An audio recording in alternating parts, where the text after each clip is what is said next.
The photo showed my entire family toasting champagne on a yacht in the Bahamas, while I sat in my Chicago kitchen staring at my phone screen. I took action that same night.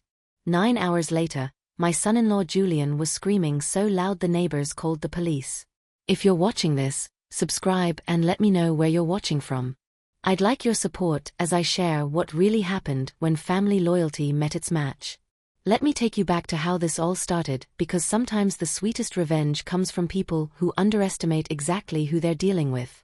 It was December 28th when Julian had cornered me in my own kitchen.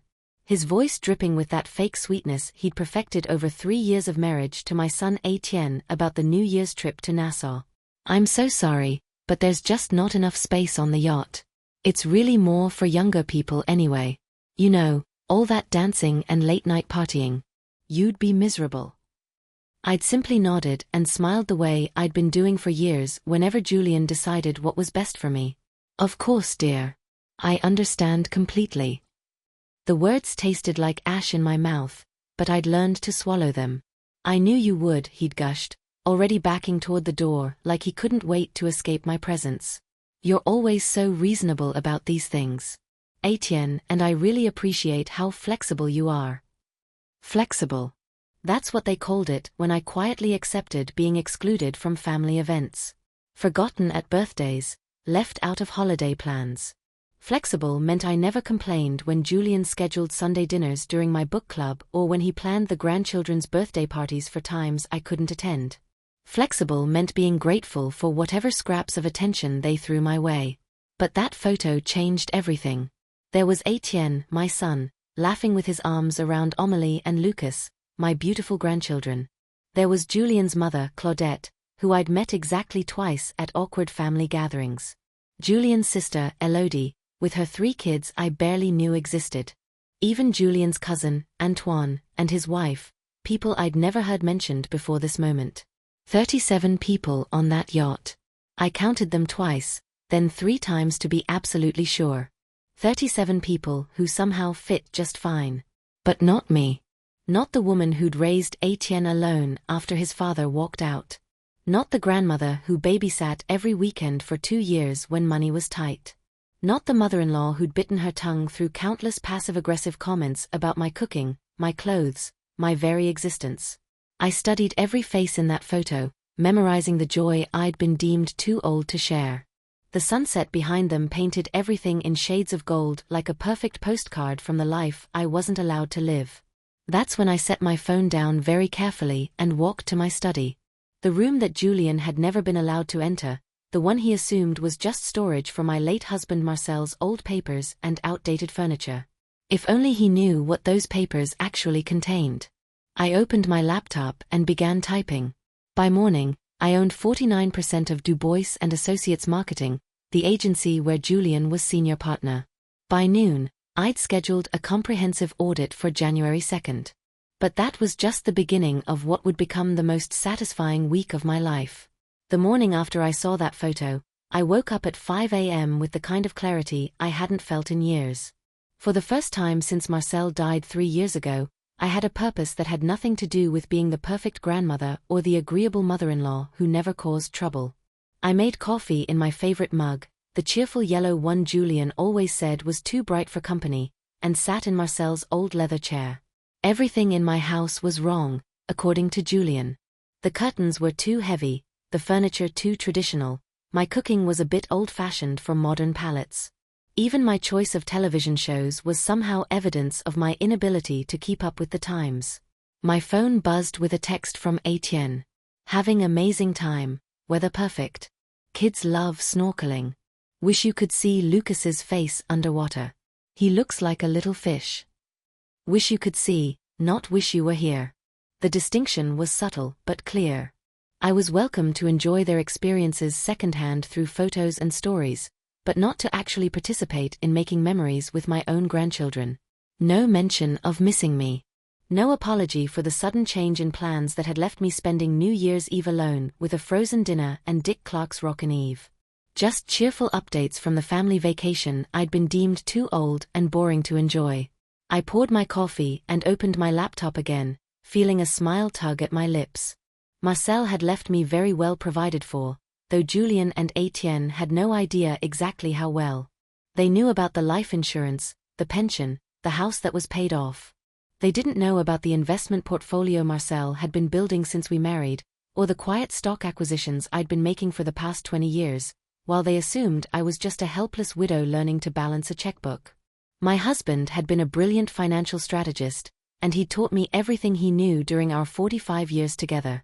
While Julien saw me as a lonely old woman who needed their charity visits and pity invitations to feel included, I'd been watching, learning, and methodically building wealth they couldn't imagine. Dubois and Associates had been struggling lately. I'd overheard enough hushed conversations between Etienne and Julien to know they were losing clients, behind on payments, and scrambling to maintain the lifestyle they'd grown accustomed to. Julien's Mercedes lease, the house in Lincoln Park with its ridiculous mortgage, Lucas's private school tuition, Amelie's elite dance academy fees. It all cost money they didn't quite have but pretended they did, which made my offer to purchase nearly half their business through an offshore investment firm impossible to refuse, especially since I'd had my lawyer structure it as a silent partnership from a company called Meridian Holdings. They'd never suspect that Marguerite Dubois, the sweet old lady who made too much food and asked too many questions about their lives, was now their business partner with access to every financial record. The irony was absolutely delicious. Julien, who'd spent 3 years telling me I didn't understand modern business or technology, had just sold me control of his professional life without even knowing it. The audit was scheduled for January 2nd, but I wasn't waiting for others to uncover what I suspected about Julien's business practices. I'd been married to an accountant for 45 years. I knew how to read financial statements, and I definitely knew when numbers didn't add up the way they should. It took me exactly 6 hours of reviewing Dubois and Associates books through my new partner Access to find the first major discrepancy. Julien had been billing clients for premium marketing packages while delivering basic services, pocketing the difference in a separate account that didn't appear on any official company records. Clever, but not nearly clever enough to hide from someone who actually understood financial forensics. By New Year's Eve, while my family was presumably dancing under tropical stars without a thought for the grandmother they'd left behind, I'd discovered 3 different schemes Julien had been running for over 18 months. Overcharging non-profit clients who trusted him completely, double billing for marketing materials that were produced once but charged for twice, and my personal favorite, charging his business lunches with his personal trainer Mathieu to the company's client entertainment budget. Mathieu Dubois, who, according to his very public Instagram account, was 28 years old with the kind of stunning physique that graced romance novel covers. The same Mathieu who'd been tagged in dozens of Julien's photos over the past 6 months, always during times when Etienne was supposedly away on business trips or working late at his law firm. I screenshotted everything methodically, building a case that would have made Marcel proud. Every cozy dinner with Mathieu at expensive restaurants across town, while Etienne thought Julien was attending marketing conferences. Every afternoon yoga session that somehow lasted 3 hours and took place at luxury hotels.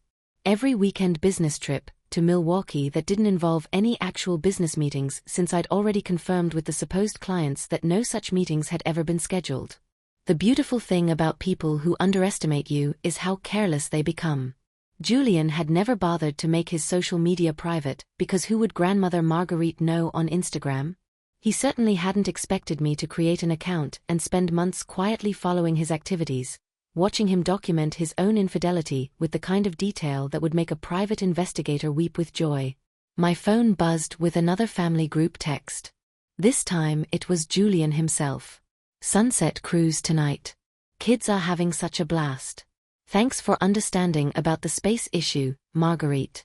You're such a sweetheart. Understanding.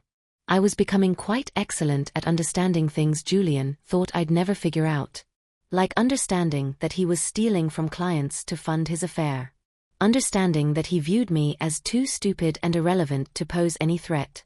Understanding that he was about to learn exactly how wrong he'd been about both my intelligence and my capacity for strategic thinking. I typed back, "Have a wonderful time. Can't wait to hear all about it when you get back." Can't wait was the most honest thing I'd said to him in months. January 1st was a Tuesday, which meant Julien and Etienne would fly back Wednesday evening, exhausted and sunburned. And Thursday morning would bring Julian face to face with exactly how much trouble he was really in. I spent New Year's Day in a way I hadn't in years, completely focused on myself and my own goals instead of worrying about what everyone else needed from me. I got my hair done at the salon I'd been going to for 2 decades but hadn't visited since Marcel's funeral. Sophie, my stylist, took one look at me and shook her head with the kind of professional disappointment that came from watching a client give up on herself. Marguerite Dubois, you look like you've been hiding from the world for 3 years.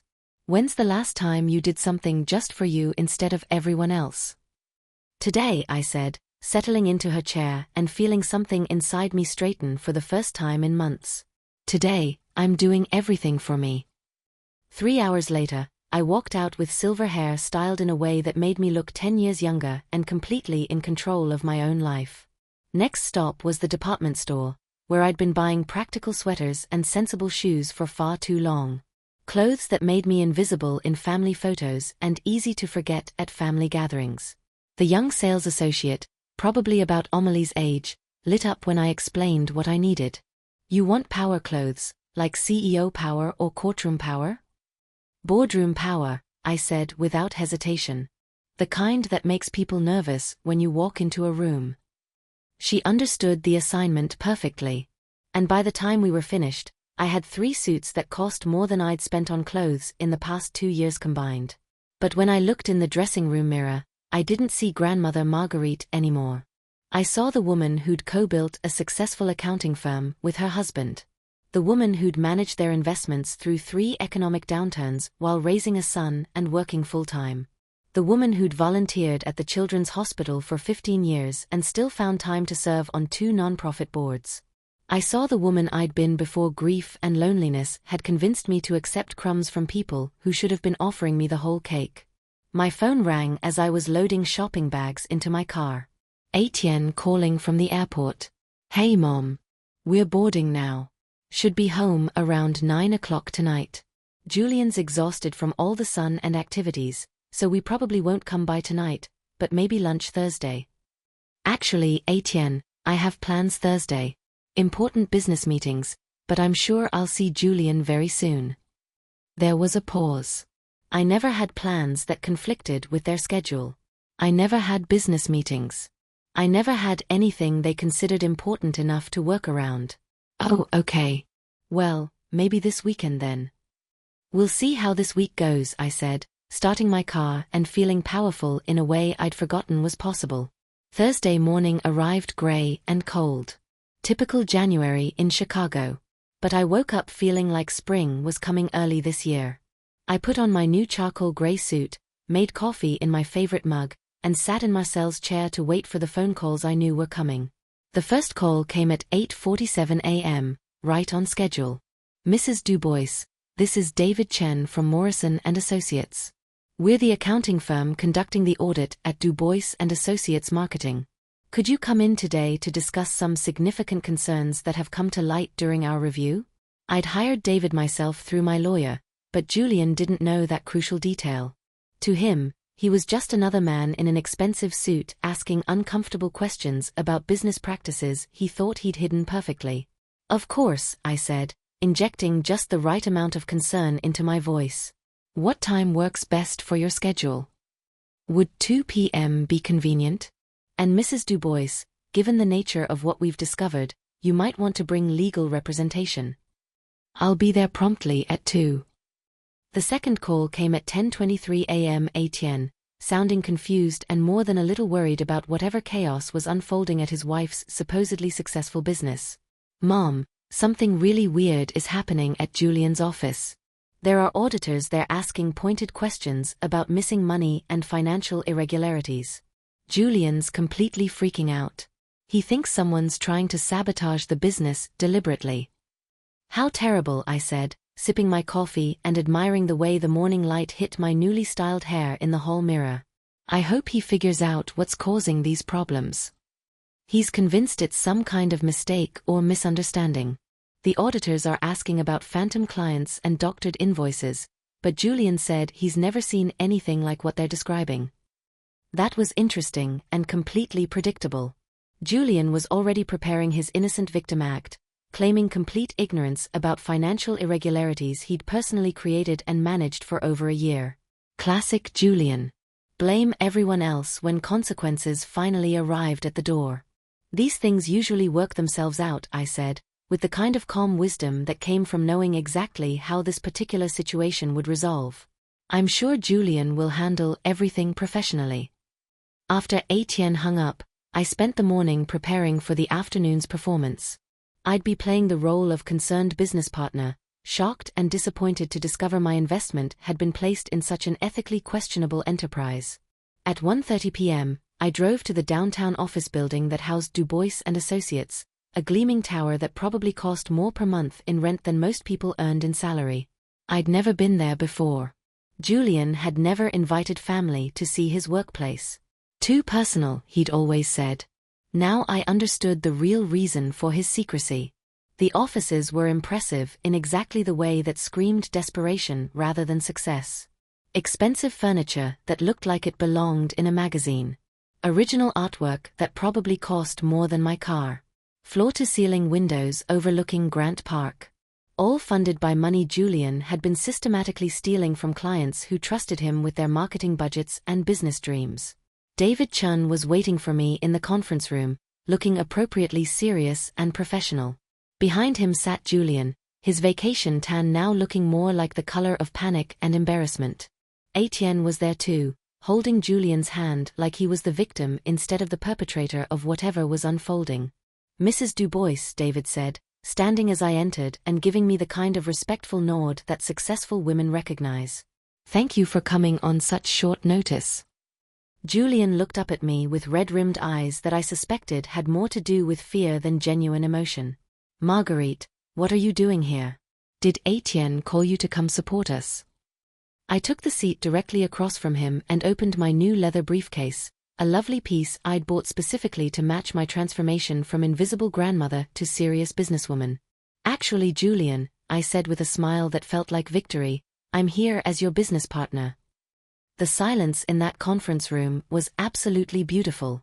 The kind of perfect quiet that comes right before everything changes forever. Julian's mouth fell open like a fish gasping for air on a dock. Etienne looked from me to Julian to David Chun, trying to piece together a puzzle he didn't even know existed until this moment. Business partner? Julian's voice was barely a whisper, like saying the words too loudly might make this nightmare more real. David Chun opened his folder with the kind of practiced efficiency that comes from delivering bad news to people who thought they were untouchable. Mrs. Dubois is the primary investor behind Meridian Holdings, the company that purchased 49% of Dubois and Associates in December. She's here to review the serious irregularities we've discovered in the company's financial records. I watched Julian's face cycle through confusion, disbelief, and finally dawning horror as he realized what had actually happened. His sweet, bumbling mother-in-law, the woman he'd left behind because there wasn't enough space for old people on family vacations, was now his business partner, his judge, and quite possibly his professional executioner. This has to be some kind of mistake, Julian said, his voice rising with the kind of panic that made people say stupid things. Marguerite, you don't know anything about business or investments or modern technology. Someone's obviously taken advantage of you. Oh, Julian, I said, pulling out the first file folder from my briefcase with deliberate slowness. I know quite a lot about business. I helped Marcel build his accounting firm from absolutely nothing.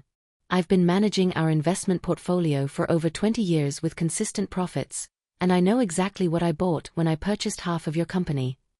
Etienne found his voice, though it sounded strangled. Mom, what's going on? Why didn't you tell us you were investing in Julian's company? Because I wanted to surprise you both, I said, smiling at Julian with the kind of warmth that made my next words even more devastating, and because I wanted to see firsthand what kind of business my son-in-law really ran when he thought no one was watching. David Chun cleared his throat professionally. Mrs. Dubois, we need to discuss the discrepancies we've uncovered. There's substantial evidence of systematic overbilling, phantom client charges, and personal expenses fraudulently charged to business accounts over an extended period. Julian's face went white, then gray, then an interesting shade of green. Those are accounting errors. Simple mistakes that can be corrected with better bookkeeping procedures. Can they? I opened my folder and spread the documents across the polished conference table like cards in a winning hand. Bank statements, invoices, credit card receipts, Instagram screenshots printed in full color. Because everything here looks quite deliberate and carefully planned to me. Julian stared at the evidence of his crimes laid out like a roadmap of betrayal and stupidity. Etienne leaned forward, reading invoice amounts, recognizing charges for restaurants he'd never been to, trips he'd never taken, experiences he'd never shared with his husband. Julian, he said slowly, his voice getting quieter with each word. These charges. This receipt says you had dinner at Lou Bernardine in New York last month. But you told me you were at a client meeting in Milwaukee. Etienne, I can explain everything. With Mathieu Dubois, I added helpfully, pointing to the credit card receipt with my manicured finger. Your personal trainer, who, according to his very public social media accounts, was definitely not in Milwaukee that day. The last piece of color drained from Julian's face as he realized I knew about Mathieu, knew about the affair, knew about everything he thought he'd hidden so carefully. Etienne looked at the Instagram screenshots I'd printed out in devastating detail. Julian and Mathieu at intimate dinners, Julian and Mathieu at a resort spa weekend, Julian and Mathieu in what was clearly a hotel room, looking very much like people who weren't discussing fitness routines. How long? Etienne's voice was barely audible, like he was afraid of the answer. Julian started crying. Real tears this time, not the crocodile tears he'd perfected for getting his way in family discussions. Etienne, it's not what it looks like. I can explain everything. But we all knew exactly what it looked like, and explanations weren't going to change the photographic evidence spread across the table. David Chun coughed discreetly. Perhaps we should focus on the financial irregularities first. Mrs. Dubois, as the majority stakeholder, what would you like us to do with this information? I looked at Julian, remembering every dismissive comment, every excluded invitation, every time he'd made me feel like I was too old, too irrelevant, too much trouble to include in my own family's life. Every time he'd patted my hand and told me I wouldn't understand modern things, modern business, modern life. I think, I said carefully, savoring each word, we need to discuss Julian's immediate resignation from the company he's been systematically embezzling from, and then we need to talk about restitution for the clients he's defrauded. Julian's sobs echoed off the conference room walls. But all I could hear was the sound of 37 people laughing on a yacht I'd been deemed too old to enjoy. Julian's attorney arrived 40 minutes later, a sharp-dressed woman named Pascal Lefebvre, who clearly specialized in damage control for wealthy clients who'd made spectacularly bad decisions. She took one look at the evidence spread across the conference table, and her professional smile flickered for just a moment before she regained her composure. My client admits to some bookkeeping irregularities, she began, setting down her briefcase with the kind of confidence that came from charging $500 an hour. But these appear to be honest mistakes that can be rectified through adjusted payments and improved oversight procedures. I almost laughed out loud. After 3 years of being treated like I couldn't understand a restaurant menu, watching Julian's lawyer try to snow me with legal double-talk was almost entertaining. Almost. Honest mistakes, I repeated, pulling out another folder I'd prepared specifically for this moment. Like honestly mistaking client funds for personal vacation money, or honestly mistaking business dinners for romantic getaways with employees young enough to be your son. Etienne was staring at Julian like he'd never seen him before, like he was a stranger wearing his husband's face. Julian, just tell me the truth for once. How long have you been seeing Mathieu? It's not an affair, Julian said quickly, his voice taking on that desperate quality of someone whose lies were crumbling faster than he could build new ones. He's helping me develop a fitness program for the company wellness initiative. I slid a hotel receipt across the table, watching Julian's eyes track it like it was a snake. The Ritz-Carlton charges quite a lot for wellness initiatives, especially the presidential suite for 3 nights. Pascal Lefebvre cleared her throat with the kind of professional authority that was supposed to intimidate people who didn't know better. Mrs. Dubois, what exactly are you hoping to accomplish here? Public humiliation? Because my client has children to consider, a family that could be destroyed by vindictive actions. Your client should have considered his children before he started stealing from his business partners and conducting affairs in hotel rooms, I said, my voice staying perfectly calm despite the rage I felt building. But since you asked what I want, I'll tell you exactly. I want full restitution of every penny of embezzled funds, Julian's immediate resignation from all company positions, a formal apology to every client he defrauded, and a guarantee he'll never work in marketing in Chicago again. That's impossible, Julian gasped, his tears flowing freely now. I built this company from nothing. You can't just take it away from me. Actually, I can. I opened my briefcase again and pulled out the document I'd been saving for this exact moment. David, would you please explain the current ownership structure to Mr. Du Bois? David Chun consulted his notes with the thoroughness of a man who'd been paid very well to be completely accurate. As of yesterday's emergency board meeting, Mrs. Marguerite Du Bois now owns 73% of Du Bois and Associates. The additional shares were purchased from investors who were, shall we say, concerned about the company's ethical standards once they learned about the financial irregularities. Julian's face went from white to green, like he was about to be physically sick. You bought out the other investors. How is that even possible? People don't like working with thieves, Julian. Amazing how quickly they wanted to sell their shares once they understood what kind of person you really are and what you'd been doing with their money. Etienne stood up abruptly, walking to the window like he needed air, his shoulders shaking with what might have been rage or grief or both. Pascal Lefebvre tried a different approach, her voice taking on a more conciliatory tone. Mrs. Du Bois, surely we can reach some accommodation that doesn't involve destroying a family. Think about the children who will suffer if this becomes public. The family was destroyed the moment your client decided I wasn't worth including in it, I said, my voice carrying 3 years of accumulated hurt and anger. I'm just the cleanup crew. The next morning, I was having coffee in my kitchen, enjoying the first peaceful breakfast I'd had in months when Etienne arrived unannounced, looking like he hadn't slept in days, which was probably accurate given that Julian had spent the night at his sister's house, and he'd been left alone with 2 confused children and the wreckage of his marriage. Mom, we need to talk. Of course, sweetheart. Coffee. I poured him a cup without waiting for an answer, noting how his hands shook slightly when he reached for it.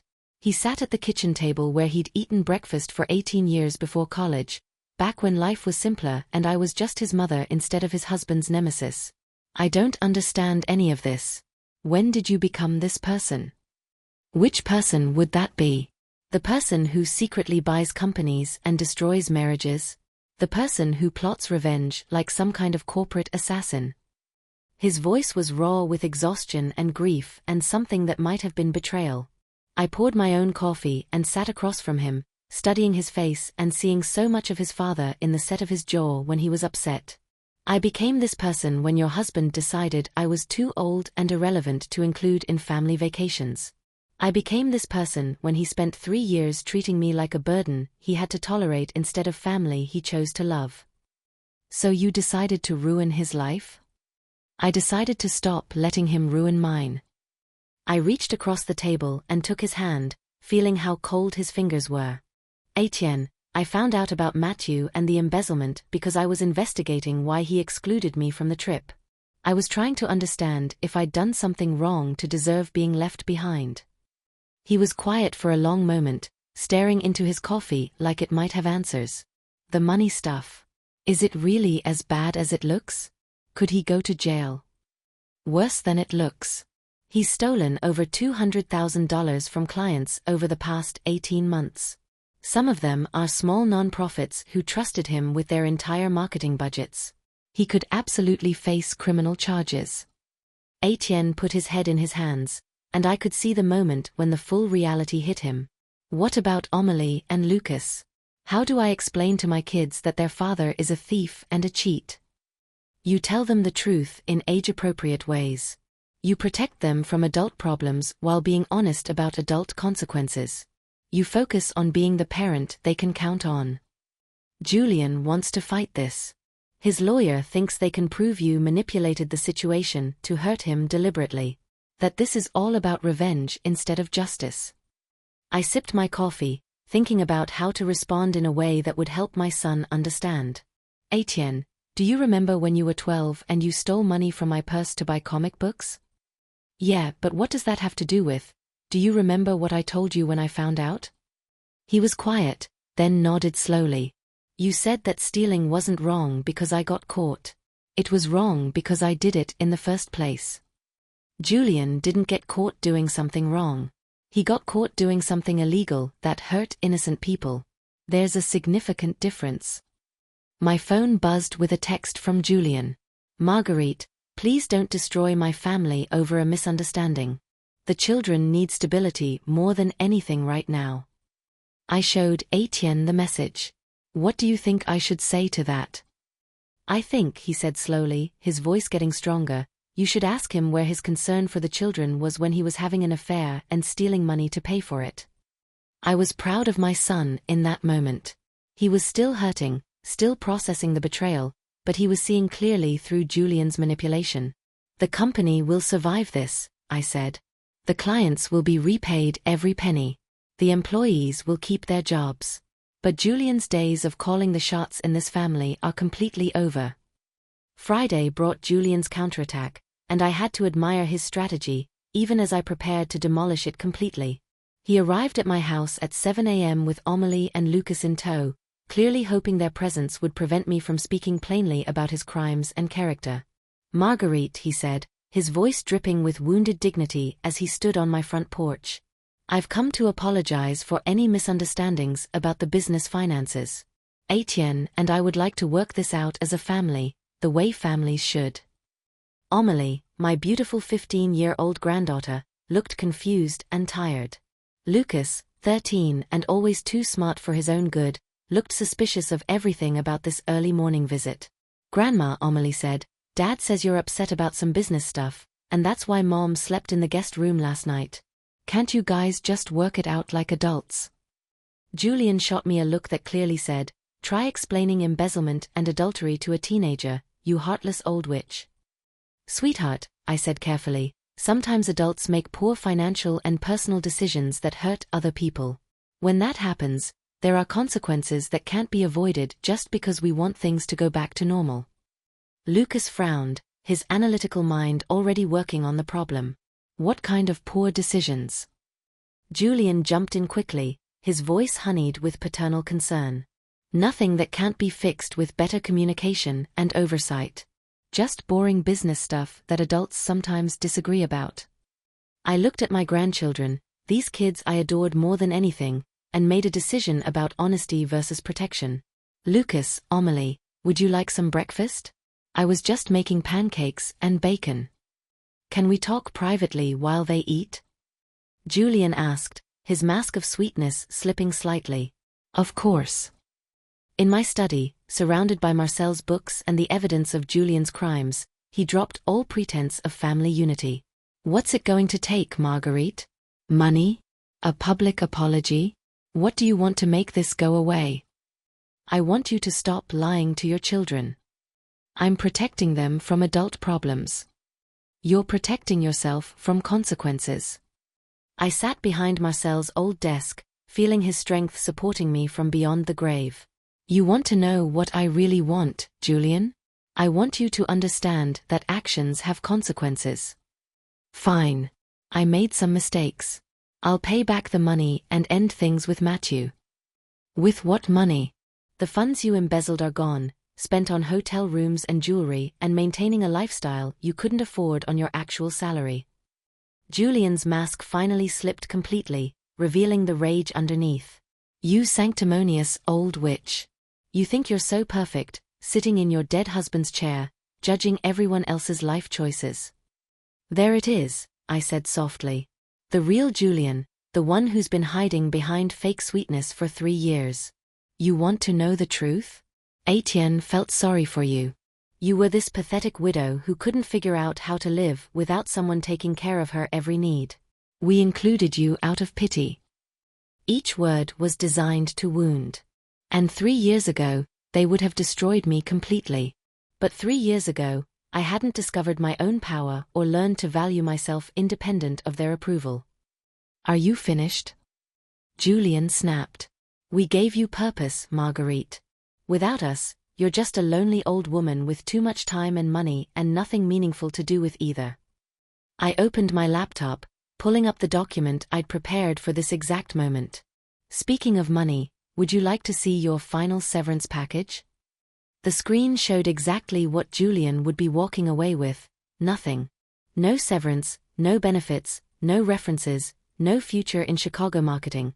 Just a lawsuit if he tried to work anywhere in the city. You can't do this to me.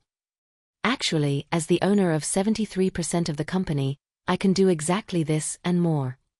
From the kitchen came the sound of my grandchildren laughing at something on their phones. Normal kids dealing with an abnormal situation created entirely by their father's choices.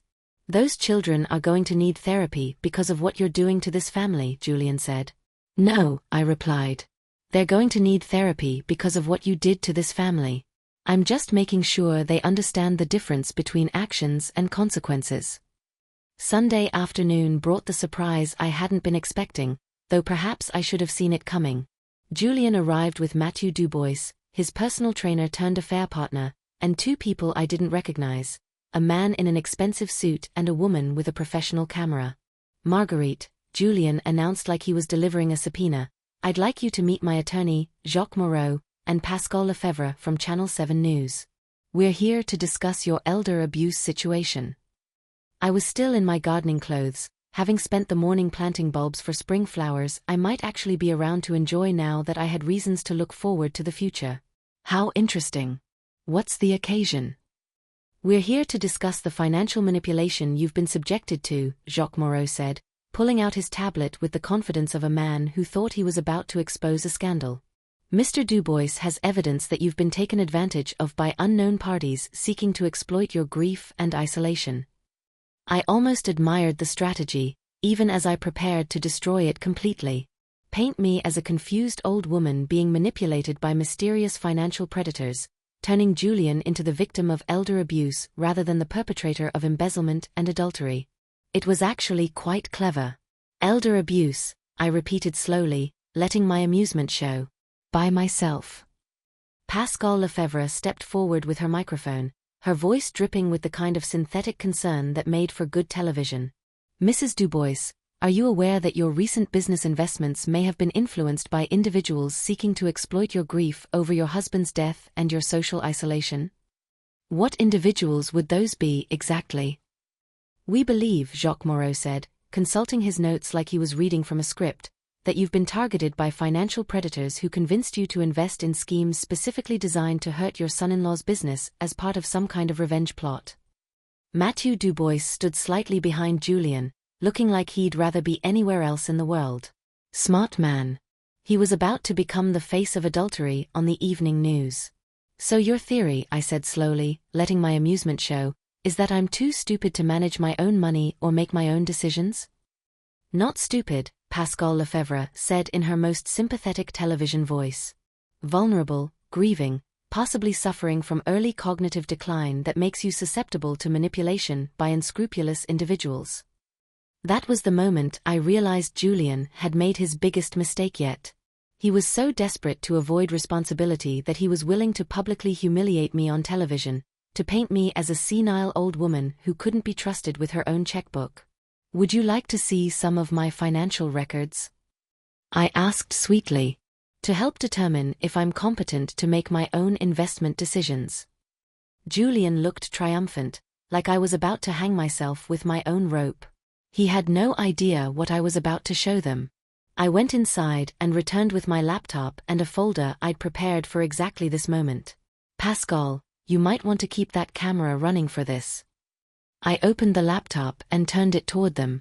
This is my investment portfolio, managed entirely by me for the past 20 years. Current value, $4.8 million. Julian's triumph began to falter as the number sank in. These are my tax returns for the past 5 years, showing consistent profitable trading and business investments. And this, I pulled out the final document with a flourish, is the psychological evaluation I had done last week by Dr. Sarah Chan at Northwestern, confirming that I have no cognitive impairment whatsoever. Jacques Moreau's confidence evaporated like morning dew. Mrs. Dubois, we were simply concerned about your welfare. Were you concerned about my welfare when your client embezzled $247,000 from his business partners? Or when he used company funds to pay for hotel rooms where he conducted his affair with Mr. Dubois? I turned to Pascal Lefebvre. Are you planning to interview Mr. Matthew Dubois about his role in this story? I asked innocently, because I have some very interesting documentation about their relationship that might interest your viewers. Matthew finally spoke up, his voice tight with panic. Julian, you said this would be simple and straightforward. Shut up, Matthew. Julian snapped, his composure cracking completely. Did you tell Mr. Matthew Dubois that your marriage was over and you were just waiting for the right time to file for divorce? I asked sweetly, because, according to my son, that conversation about ending the marriage never actually happened. Pascal Lefebvre lowered her microphone, suddenly much less interested in this story. I think we need to verify some additional facts before we proceed with any broadcast. Julian realized his nuclear option had just exploded in his face, leaving him more exposed than ever. 6 months later, I was sitting on my back deck watching my granddaughter Amelie practice guitar while Lucas worked on homework at the patio table. Both of them completely comfortable in my home in a way they'd never been when Julian controlled their access to me. Etienne was at the grill, making dinner for our new Sunday tradition, family meals at Grandma's house where nobody got excluded for being too old or inconvenient. The business was thriving in ways it never had under Julian's leadership. Turns out, when you remove embezzlement from your operating costs and focus on actually serving clients instead of stealing from them, profit margins improve dramatically. I'd hired an excellent general manager named Pascal Chen, no relation to Dr. Chen, and kept all the talented employees who'd been carrying Julian's workload for years while he was busy conducting his affair. Julian had moved to Denver with Matthew, apparently convinced that following a disgraced marketing executive across the country was better than staying in Chicago, where everyone knew exactly what kind of person he'd chosen to involve himself with.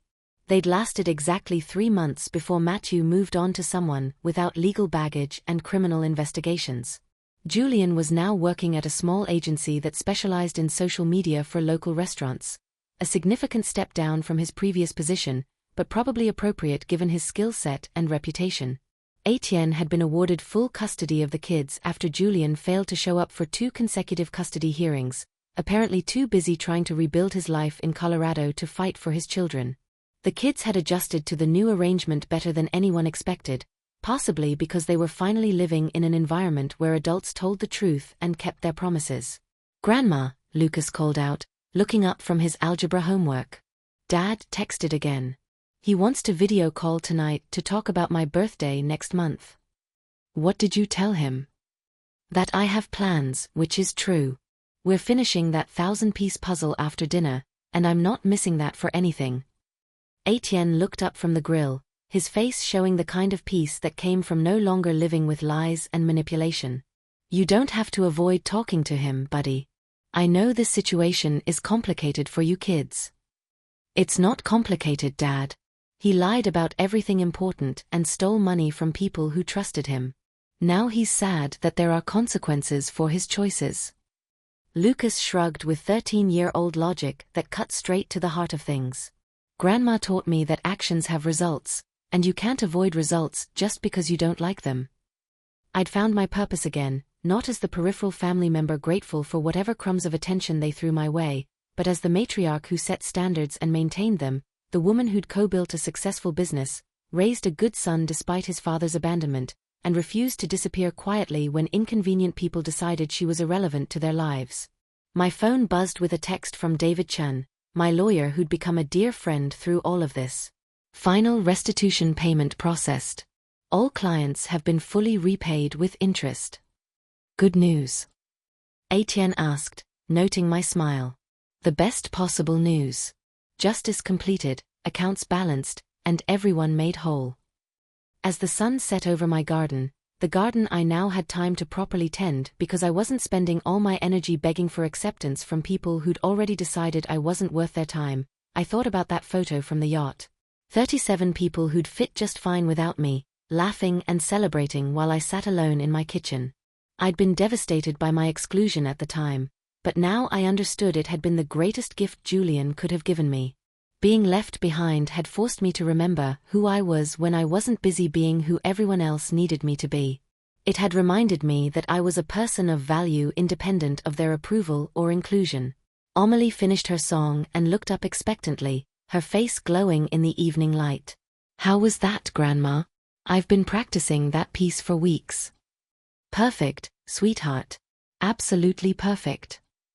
And for the first time in 3 years, everything in my life truly was perfect."